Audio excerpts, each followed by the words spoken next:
This is Jess Betancourt, co-host of Missing Persons. I want to tell you about a new season of a great true crime podcast called Foul Play. The brand new season of Foul Play is called Making a Predator, and it's out right now wherever you listen to podcasts. I think listeners will really enjoy this season, Making a Predator. I'm going to play you a preview of the show now, episode 1, but when you're done listening to it, be sure to subscribe to Foul Play so you can catch every moment of the 4-part season, Making a Predator. Thanks for listening, and we'll see you back here soon.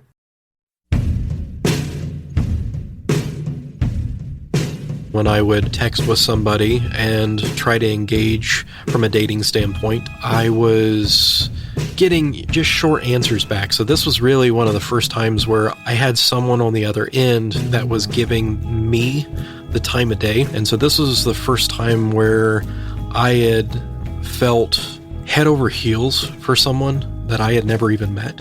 You know, Christmas morning when you wake up and you're just super excited to open your gifts. It was that feeling inside where I was just excited to wake up that day and have the opportunity to talk to somebody that actually cares about me. If you've ever fallen in love, a lot of that will sound familiar. You know the thrill of a new relationship, the excitement of those first text messages, and the joy and relief of finding that one special person who accepts you for who you are. But have you ever fallen in love with a 13-year-old? Someone I know once did, and it tore his life apart. By the time it was over, there were 2 university suspensions, high school and middle school suspensions, a federal court case, a few broken hearts, and a story probably quite unlike whatever it is you're expecting. By the time it was over, this person was humiliated, alienated, ostracized, and yet somehow exonerated of all blame. I've never heard a story like this before, and I doubt you have either. There were lies, videotapes, and a generous helping of foul play.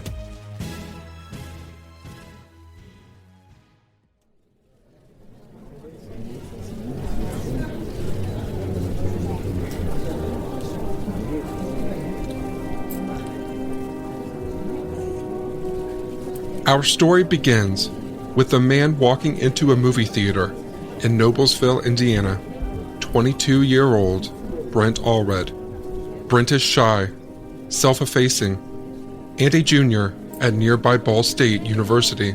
He's meeting a woman here, or rather, a girl, for the very first time. They've been talking for 6 months now, and today he's wearing the appropriate amount of overpriced cologne, a button-down shirt, black leather shoes, and he's holding a pair of movie tickets for the 2 of them that he bought in advance for this day. And this in itself is normal enough. This is how people date in 2011. You meet someone online, and then you really meet them in public, in order to see how you hit it off. It's who is waiting for Brent that makes this story unusual. Her name is Ashley. She's a pretty, blonde, all-American girl. She's also underage. A long string of intimate messages, increasingly romantic and increasingly suggestive, has led to this moment. These messages are saved on Ashley's phone and will surface as evidence in the investigation to come. But on this day at the theater, Brent's heart is light and full of hope. He thinks he might have met the one. I asked Brent what he thought when he first saw Ashley's picture online in her Facebook profile. Yeah, she was cute, man. Super cute. The blonde hair, the American dream looking girl. She was just somebody that I thought I'd get along with just by looking at the picture. Just looked really friendly, open, and fun. I asked him how he first reached out to Ashley. So what was interesting is that she connected with me first. So I was actually pretty excited about this because this wasn't a dating platform. It was actually directly through Facebook, and it was more personal. When she added me, I just added her back, and I think it was kind of the next day I got a message with just, hey, how's it going? Of course, me being, that enthusiastic, energetic guy. I was like, yeah, I'm doing really well. How about yourself? And I tried to engage in conversation because I thought she was cute. I was single. I was like, maybe this is my chance. Maybe this is my shot to finally find love. To be honest with you, I've always kind of been a little bit overweight in high school. I was that awkward teenager. I wasn't really popular. I wasn't really the jock. I was the music nerd. I was that guy that was, in a sense, everybody's friend, but I didn't really belong in any one area. I never was really successful dating. As a matter of fact, I didn't date anybody through high school. I didn't actually have my first girlfriend until my freshman year of college. There was always people that I was interested in, but I was either too afraid to ask or I felt like they were out of my league. So the fact that I had this really pretty girl right there in front of me and she was actively engaging with me and she made that first move, automatically I was really excited about that. But at the start, I kind of had those little thoughts on the back of my mind. It was more or less, well, I want to get to know her. I want to get to know who she is. And so I just opened up the floor to start asking questions. And I just remember the conversation starting to be pretty aggressive and flirtatious in a way on her end. And of course, me being a guy, I was going right back at it, just in my own little way. But for months, that's all that happens. The two never meet, and for whatever reason, Ashley never suggests it. Brent's okay with this for now. Things are going so well, and he doesn't want to mess things up by making her feel rushed or pressured. So we had been messaging on Facebook for probably 2 or 3 months. None of it was engaging in, hey, let's get together. And it was more or less us just getting to know each other. It lasted for, 2 or 3 months. We were messaging each other just about every day, if not every day. And so we cultivated this great relationship with each other online.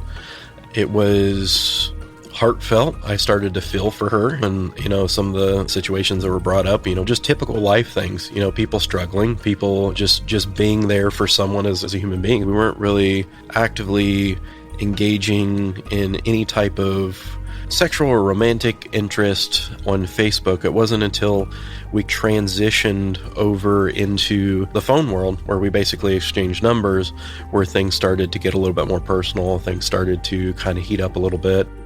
We're relying on Brent for chunks of this story, but that doesn't mean we're accepting any of it at face value. This is an investigative podcast, and we investigate. Any part of his story that we are able to disprove, we will disprove, and our longtime listeners know exactly how that would go. As he described his relationship with Ashley, Brent explained the transition from Facebook Messenger to private phones, and it's worth paying extra attention here because this will prove to be an important step forward in Brent's relationship with Ashley and a pivotal moment in this story.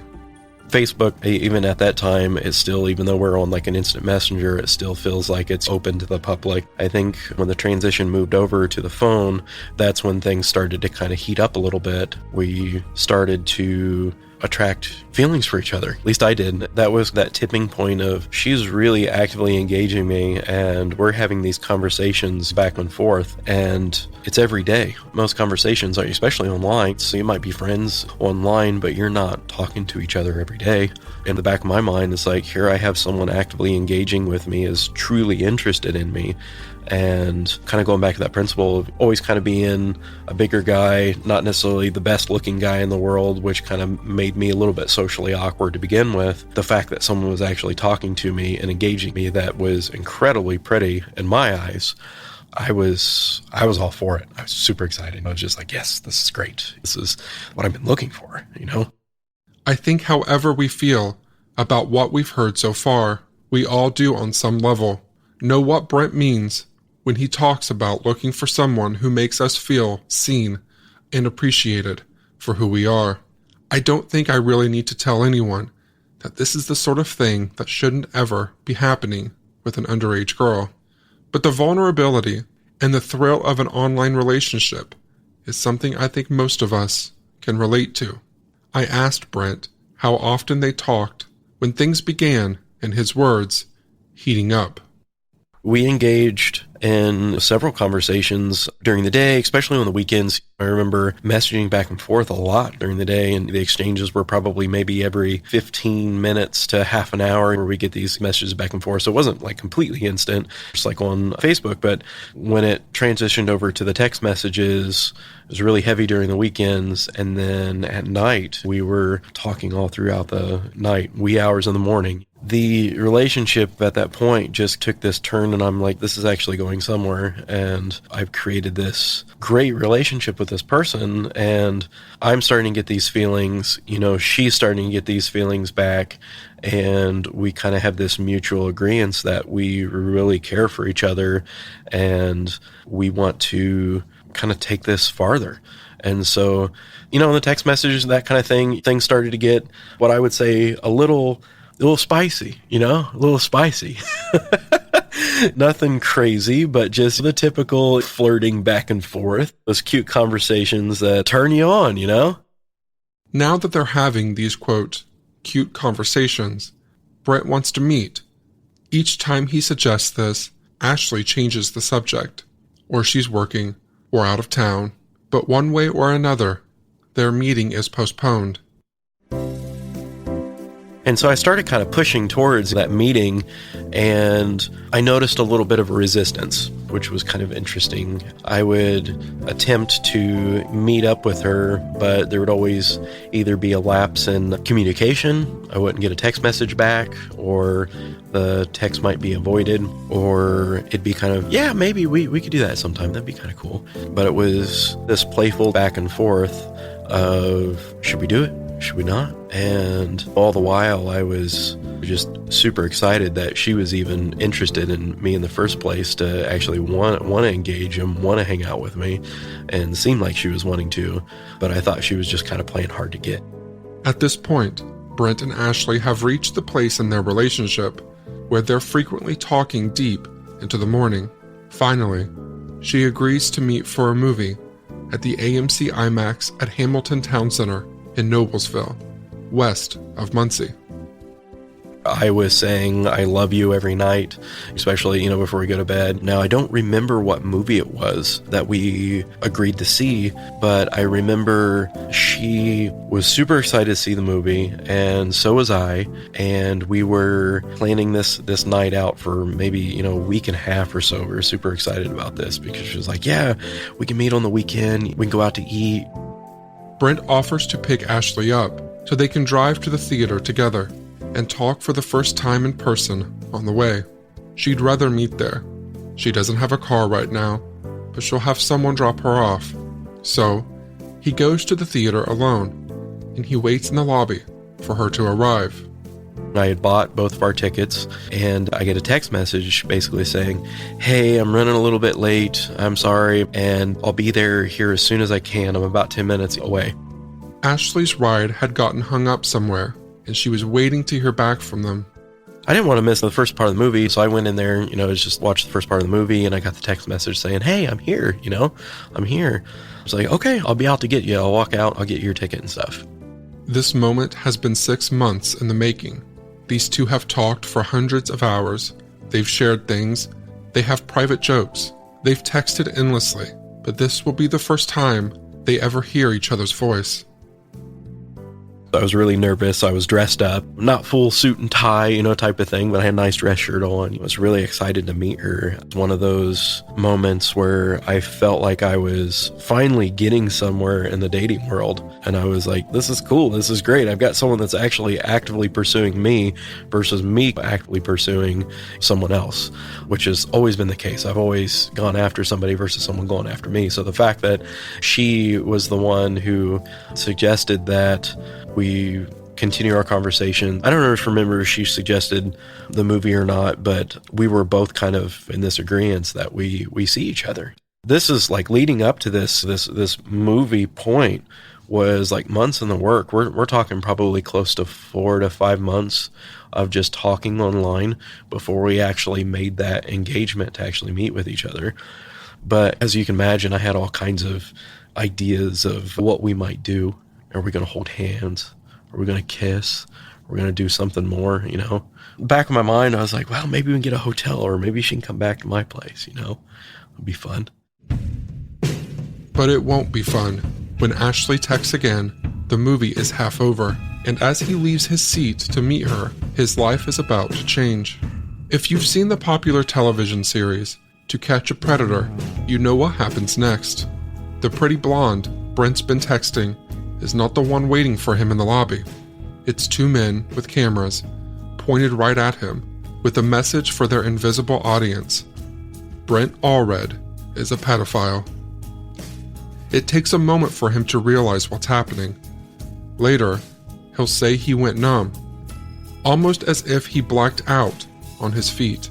He'll also say that he's not what they say he is, and that this is all one big misunderstanding, because of course he will. Complicating Brent's case is the fact that those aforementioned spicy texts were logged by the hundreds into the phone of an underage girl whose phone would soon be in police custody after they met her at her high school. Soon his life will unravel. Friends will fall away. He'll lose the career he's dreamed of since childhood. All the typical fallout you'd expect from a situation like this one.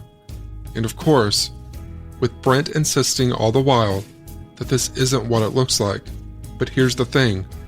By the time this is over, many will agree with him.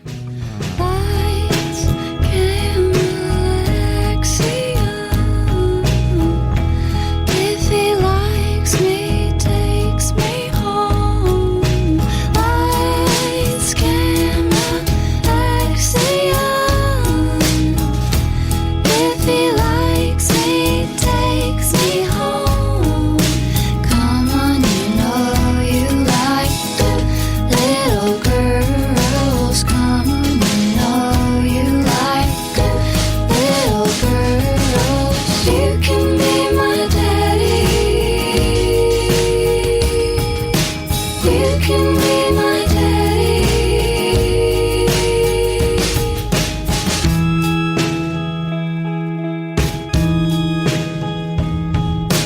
Lights, camera, axiom.